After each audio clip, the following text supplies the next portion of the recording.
spend a minute talking about probiotics. This slide shows these organisms at high resolution. These are the good bacteria, if you will, that line our intestinal tracts. They populate shortly after birth, less so after cesarean sections, more so after spontaneous vaginal deliveries. And these organisms play a very large role in our digestive health and our immune health. The largest area of immune cells is found along the intestinal tract, believe it or not. And these organisms, if they're found in good quantity and quality, can help prevent allergic disorders and ameliorate them. And prebiotics, which is a name that more people are becoming familiar with, are food sources for probiotics. They help these organisms thrive and grow.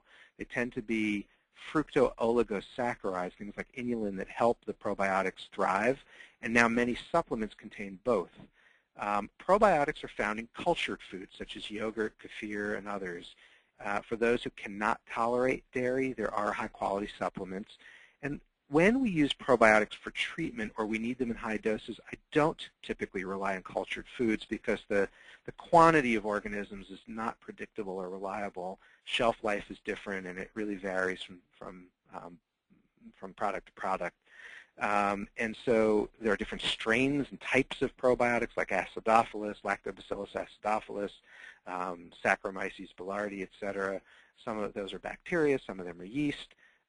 And I do work with lots of families with these even from birth. There are some studies that have shown that moms that take probiotics during pregnancy and during breastfeeding time, these are moms at high risk for allergic disorders, those that take probiotics have as much as up to a 50% reduced risk of allergic disorders in their children. So it's a very powerful preventive remedy. What about honey? This is something I discovered in the past year or so, the concept of honey as a natural allergy remedy. The concept with this is you have the bee, which is going around to the flowers in your neighborhood, in your area, and pollinating, taking pollen from the flowers back to their hive and incorporating this pollen into their honeycombs. And so that when the honey is cultivated, you have small amounts of pollen integrated in the honey. And so that if you eat small amounts of locally grown or locally cultivated honey, you may in fact be providing yourself with almost homeopathic doses of pollen. And the theory would be that if you start early in the season, before symptoms begin typically, with ingesting small amounts of honey on a daily basis, you may build up tolerance to the local pollen in your area. So it's really important that the honey be locally cultivated from flowers in your area.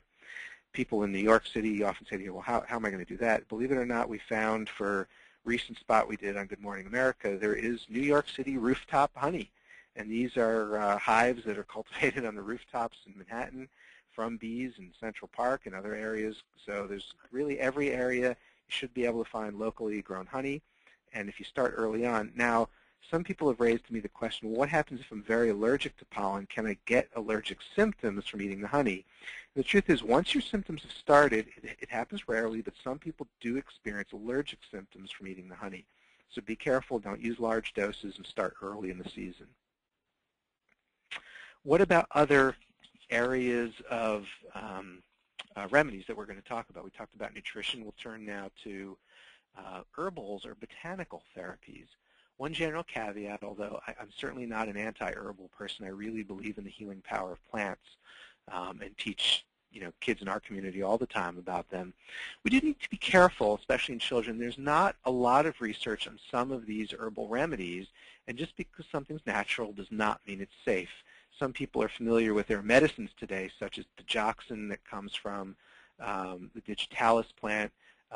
Aspirin was developed from the bark of the willow tree. There are many plants that have significant toxicity, and we do have to be careful, and they interact with conventional medicines. Another reason to really try to be as open and honest with your physician as you can, or if you're undergoing surgery, definitely let the anesthesiologist know.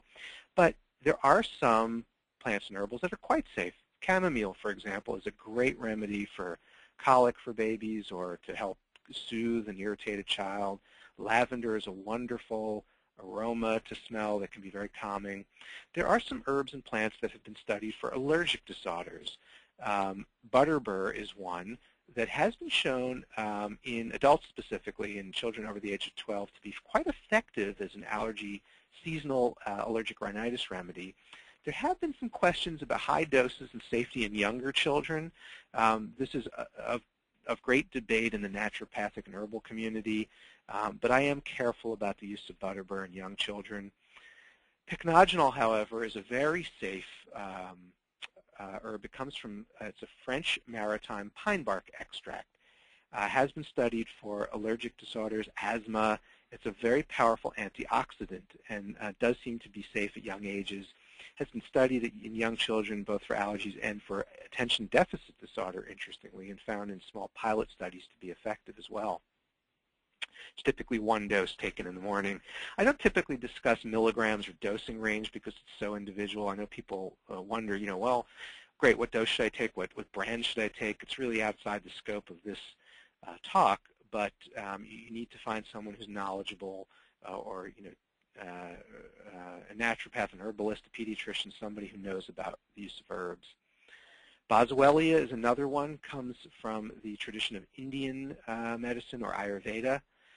It is otherwise known as frankincense, and it's an extract of the tree resin, has very powerful anti-inflammatory effects, has been studied in allergic disorders and in chronic inflammatory bowel disorders such as Crohn's disease, can be quite effective by itself or in combination with other anti-inflammatories like turmeric, for example. Stinging nettle, which is what's shown at the right here, this plant, has very powerful antihistamine properties. The nettle is the barbed part of the plant down here. It's a thorny plant which has its own natural defenses against animals who might eat it. It's also known as itchweed because in high doses or topically may create an itchiness, almost like a poison ivy type reaction. And you say, well, why would I ever want to ingest that? Well, in purified forms, it seems to work by tolerance, just like the honey does, to build up small levels of antihistamine, which then can teach the body tolerance. I'm going to come back to Chinese medicine and skip ahead because this concept of tolerance is really one of the principles of homeopathy. Now, homeopathy is a branch of medicine developed by Hahnemann in the 1800s in this country and in Germany that has some very interesting principles. And more people, especially in Europe, are using homeopathy or have used homeopathy for a very long time.